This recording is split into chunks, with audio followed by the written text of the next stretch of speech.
the last 5 years before you retire are likely the 5 most important years that are going to impact both the financial aspects of your retirement as well as how much you enjoy your retirement. I can't overstress enough how important they are. So let's go for a walk and I'll share with you why that is. You know, the first, let's just start off with the financial one because it's going to get your attention. You know, in the last 5 years before retirement, I really think you have a chance of doubling how much money you're actually going to have available to you in retirement.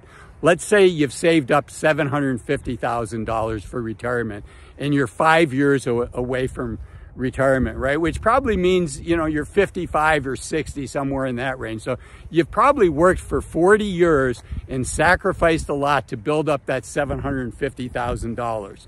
And if you get a little lucky and you plan ahead, you can build that by another $750,000, which took you 40 years to do in the first place, right? And that's why I think it's so important, in addition to how much you enjoy. But let's start with the financials. So how are you going to double the amount of money that you have available to you in retirement? So first off, that's not a given, obviously, but you know, if you have the right asset allocation, if you get just normal market returns, that's going to take you a long way, correct? Because I've talked before about the power of compounding, and the bigger your asset base, the more compounding works in your favor. And it's taken you a lifetime to build this asset base, and it's likely close to the highest it's ever been. So this is when your money's going to work the hardest for you. So it's important you get that asset allocation right. It's important that you have the right amount exposed to stocks so it can grow, but not so much equity exposure that you get scared out if there's a correction. So getting that right is super important. I think you should work with a fee-only financial advisor. Obviously, I'm biased, but so that's one piece of it. But another piece of this is, you know, you're at a stage likely in your life where you're getting close to paying down your mortgage. You've saved money for your kids' college education. You've got a lot of pieces in place. And now you can not only let that money grow for you, but you can also think about really piling away the savings in those last 5 years for a lot of reasons, right? Just in general, you have fewer obligations. So these can be really powerful years from a savings standpoint. And imagine doubling the asset base that you have money to spend. For instance, at $750,000, if we just use easy math and a rule of 4%, you know, that's about $30,000 a year that you can spend in retirement. But, you know, obviously if you double the asset base, that's another $30,000 a year that the assets can sustain, hopefully. I mean, these are just high-level rules. You really do want to work with a fee-only financial advisor, and you don't want to think you're okay. You want to know that you're okay. So, but, you know, if you can go from having $30,000 of cash flow that you can spend a year because of your investments, if you can go from $30,000 to $60,000, plus Social Security, plus any other income streams, that's a game changer, right? That you're going from your investments supporting $2,500 a month to your investments supporting $5,000 a month. That's a lot of money, and that can make a difference. So that's the first one. And I want you to stay to the end because I've got a bonus one at the end here that, you know, these are kind of go up in value. So stay to the end, stick with me on this. Okay, the second one is this gives you a chance to pay down your debt the last 5 years. If you have any balance left on your mortgage, if you have an outstanding car loan, you know, do what you can to pay those debts off. I like to tell people to shoot to be debt-free by the time you're 50, 50. I know that's not easy to do. I know that's hard, but you know, a lot of people are able to do it. And if you can do that, that gives you a lot of freedom. If, God forbid, if you were to lose your job when you're 50, it's probably 50 or older, it's probably going to take a fair amount of time to find another good job. And, you know, if you don't have a mortgage that you have to worry about, if the kids' college savings is saved and set aside, that gives you a lot of freedom and a lot of flexibility along the way. By the way, I want to turn around here and show you the beautiful mountain range nearby as I walk. The other way you can see the sunset, which is also gorgeous. But anyways, wanted to share that with you. Okay, so that's the second one. Like I said, the last bonus, actually I'm going to give you two bonuses.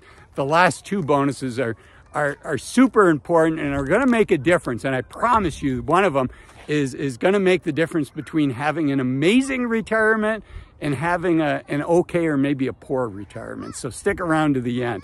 And speaking of sticking around to the end, I haven't asked you for a like yet. So if you're enjoying this video so far, as the kids say, thumbs for likes and subs for love. And as I say, comments for Azul. I love reading your comments, so leave me a comment.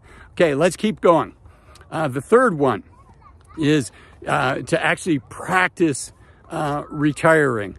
And what do I mean by that? What I mean by that is, what are you going to do with your time when you retire? What are your hobbies going to be? What are you going to do that's going to give you purpose and meaning? And if you have 5 years to go, that's a lot of time to explore different things. And I really encourage you to consider thinking about a mini retirement. If you're curious what a mini retirement is, I've got a video up here, but it's a period of 30 days to 90 days where you get to try out some things that you think you might want to do in retirement. Essentially, asking your employer for a sabbatical. And I know you think, I probably can't do that, but I bet if you went to your boss and said, you know what, I'm starting to feel a little burnt out. I still got it, a good 5 to 10 years in me, but I need to recharge my batteries. And I really think to do that, I'd like 100 days. You might have to take it without pay. I'd like 30 days, 60 days, 90 days to recharge my batteries. If you were to leave your job, they've got to hire somebody else, or they're going to move somebody into your position and hire somebody to replace that person's position. And it's going to take them at least that long to find somebody else and to train them, and probably have a 50-50 shot of that person working out. So I think you might be surprised. I think your boss and your team might let you do that to recharge your batteries, and that can make a big difference. Let's keep going. Okay, the fourth item, and this one's really has a big impact, and that is fine-tuning where your money is held. And what I don't mean by that, is that Schwab or Fidelity. What I mean is it in a regular IRA? Is it in a Roth IRA? Is it in a regular 401k or a Roth 401k? Or is it in a regular taxable account like at your bank account, right? So a Roth IRA I call a tax me today but never tax me again account. A regular 401k and a regular IRA I call a don't tax me now, don't tax me as it grows, but tax me later account. Right? And then finally your bank account and maybe a taxable account at a brokerage firm like Schwab or Fidelity, I call a tax me as I go. And you want to have money, let's call these buckets. You want to have money in each of these areas. The tax me later account, which is your regular IRAs, the tax me never account, which is your Roth IRAs, and the tax me as I go.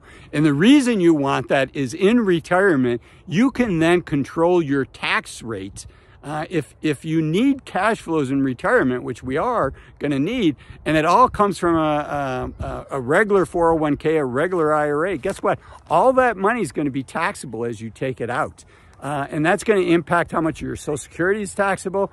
That's going to impact the premiums on your Medicare Part B. Not Part A, but Medicare Part B, and it's going to impact the taxability of dividends that you might receive. So being able to control your tax rate by having money in these three different buckets is super powerful. And if you've got 5 years, you can start moving some things around. The strategy is best known when you're 30 years old, and as you build your wealth, putting the money in the right bucket along the way. Unfortunately, a lot of people don't learn this until they retire. I don't want that to happen to you. Okay, so now let's get to the bonus ones. Again, if you haven't smashed that like button, it's kind of the rent for the video. So do me a favor, if you're enjoying the video, hit the like button. Okay, the first bonus, and this is the lesser of the two from an impact standpoint, but the first bonus is I think, you know, as you think about what kind of cash flows you need in retirement, it's really important to practice living on those cash flows. People might say, you know, maybe they're making between the two spouses $120,000 a year, and they're like, oh, you know, we can easily live on $60,000 a year. Well, can you? Maybe, maybe not. You know, I think you need to try living on that budget for 3 to 6 months and just see, does that feel sacrificial? Does it feel like you have more than enough money? But give yourself some clarity on how realistic your budget is. So before you quit your jobs, you can say, okay, this is the right amount, or you know what, that really felt sacrificial. Maybe, you know, the 4 most dangerous words in retirement is just one more year. That might be 5, but just one more year.